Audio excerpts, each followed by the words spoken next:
সাকিব 8 তারিখে চলে আসবে। সাকিবের এই কামব্যাকটা যদি হয় সেটা ওয়ার্ল্ড ক্রিকেটের ইতিহাসে খুব সিগনেচার একটা কামব্যাক হয়ে থাকবে। সাধারণ মানুষকে আপনি কি মেসেজটা ডেলিভার করছেন এটা হচ্ছে ইম্পর্টেন্ট। কন্টেন্ট ক্রিয়েটরদের অবশ্যই, এটা শুধুমাত্র ক্রিকেট কেন বলছেন, সব কিছুতেই এটার ভালো মন্দ দুটো দিকই আছে। সো কন্টেন্ট ক্রিয়েটর দর্শকের জন্যই তো কন্টেন্টটা তৈরি হচ্ছে, যে আপনি শোটা করছেন কার জন্য? আপনি, আমি বা আজাদ ভাই আমাদের জন্য তো না।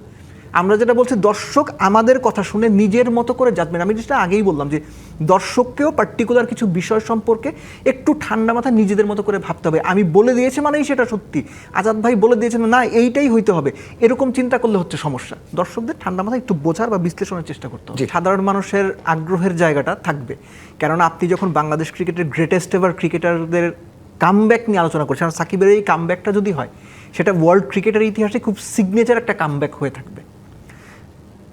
সাধারণ মানুষ এগুলো শুনতে চায়, জানতে চায়। সো সাধারণ মানুষকে আপনি কি মেসেজটা ডেলিভার করছেন এটা হচ্ছে ইম্পর্টেন্ট, আমি যতটুকু বুঝি। কারণ আমি এখানে বসে বলে দিতেই পারি ফার্স্ট যে ওয়ানডে 11 তারিখ পাকিস্তান টিম আসবে, 9 তারিখ সাকিব 8 তারিখে চলে আসবে। আমি যদি বলি 500 জন লোক শুনলে 100 জন মানুষ বিশ্বাস করবে।